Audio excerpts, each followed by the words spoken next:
مزدور کے لیے روزہ رکھنے کا حکم۔ کیا مزدور کے لیے روزہ معاف ہے جو بہت زیادہ کٹھن کام کرتا ہو؟ اگر ان کو روزہ رکھنا ضروری ہے تو رمضان میں پیسوں کا کہاں سے انتظام ہوگا؟ محمد تسلیم اختر انڈیا سے۔ دیکھیں، رمضان تو اسلام کا ایک رکن ہے، روزہ چھوڑنے کی نہ مزدور کو اجازت ہے نہ کسی اور کو۔ اللہ نے صرف دو لوگوں کو روزہ چھوڑنے کی اجازت دی ہے، ایک مسافر کو اور ایک بیمار کو۔ اب مزدور کو چونکہ کام ہوتا ہے تو کام تو دیکھیں ہر ایک کو ہوتا ہے، کسی کو کم درجے کی محنت کرنی پڑتی ہے، کسی کو زیادہ درجے کی محنت کرنی پڑتی ہے، کوئی گرمی میں روزہ کاٹتے ہیں، کوئی سارا دن ایئر کنڈیشن میں پڑے رہتے ہیں۔ تو ان فروق کی وجہ سے، اس فرق کی وجہ سے روزے میں رخصت نہیں ہوگی۔ فمن شہید منکم الشہر فلیصم، اللہ نے فرمایا تم میں جو بھی رمضان کا مہینہ پائے گا اس پر لازم ہے کہ وہ روزہ رکھے۔ تو اس میں اللہ نے مزدوروں کو بھی خطاب کیا ہے، گڑھا کھودنے والوں کو بھی خطاب کیا ہے، جو ایئر کنڈیشن میں سارا دن گدے پہ بیٹھے رہتے ہیں ان کو بھی خطاب کیا ہے۔ اس لیے مزدور کے لیے روزہ چھوڑنا بہرحال حرام ہے، ناجائز ہے، مزدوری کی بیس پہ روزہ نہیں چھوڑ سکتا۔ رہا مسئلہ کہ بیچارہ کرے کیا، دہاڑی کا انتظام کہاں سے کرے؟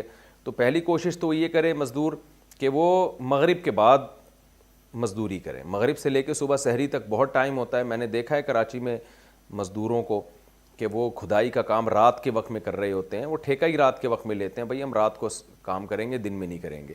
تو یہ طریقہ ہے۔ اس پر اگر کوئی راضی نہ ہو تو پھر دن میں تھوڑی دیر کریں، اور حدیث میں بھی آتا ہے کہ رمضان میں مزدور کو، کام کرنے والے کو راحت دینی چاہیے۔ جو بھی ٹھیکیدار ہے اس پر بھی یہ لازم ہے کہ مزدوروں کا خیال کرے۔ رمضان ہے، مسلمانوں کے روزے ہوتے ہیں، اس سے اتنا کام نہ لیا جائے کہ اس کی حالت غیر ہو جائے، تو بلکہ اس میں زکوٰۃ دی جائے، اس کو یعنی مزدوری سے ہٹ کے اس کے ساتھ تعاون کیا جائے تاکہ مزدور پہ جو ہے وہ بوجھ نہ ہو۔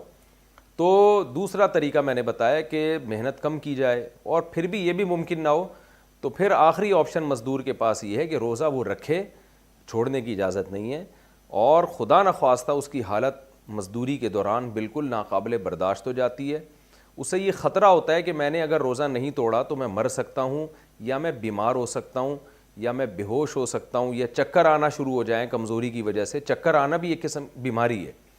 روزے میں اگر صرف کمزوری محسوس ہو رہی ہے تو اس بیس پہ روزہ نہیں توڑ سکتے، کیونکہ ویکنس تو روزے کا حصہ ہے، یعنی وہ تو ہر آدمی کو، کسی کو زیادہ کسی کو کم۔ لیکن اگر چکر، دماغ گھومنا شروع ہو گیا، یا ڈر ہے کہ شوگر لیول اتنا ڈاؤن ہوگا کہ یہ بے ہوش ہو سکتا ہے یا مر سکتا ہے، تو ایسی کنڈیشن اگر روزے میں مزدور کی ہو رہی ہے تو پھر اس کے لیے روزہ توڑنا جائز ہوگا۔ تو وہ روزہ رکھے ضرور، اور جب ناقابل برداشت صورتحال ہو جائے، بیماری، ناقابل برداشت کا مطلب بیمار ہونے کا خطرہ ہو یا مرنے کا خطرہ ہو، تو ایسے خطرے میں پھر اس کے لیے روزہ توڑنا جائز ہوگا۔ پھر اگلے دن دوبارہ رکھے گا، پھر اگر یہ کنڈیشن ہوتی ہے تو پھر توڑ دے، تو چھوڑے گا ایک بھی نہیں، اور کیونکہ چھوڑنے کی اللہ نے اجازت نہیں دی، توڑنے کی اجازت دی ہے۔ تو علماء جو ہے ان کو، وہ تو شرعی حدود کے اندر رہ کے ہی آپ کو گنجائش دیں گے نا۔ اب آج کل جو نئے نئے متجددین آ رہے ہیں، فلاسفر آ رہے ہیں، انہوں نے تو اب دین کا ہی بیڑا غرق کر دیا، خود سے رخصتیں دینا شروع کر دیتے ہیں۔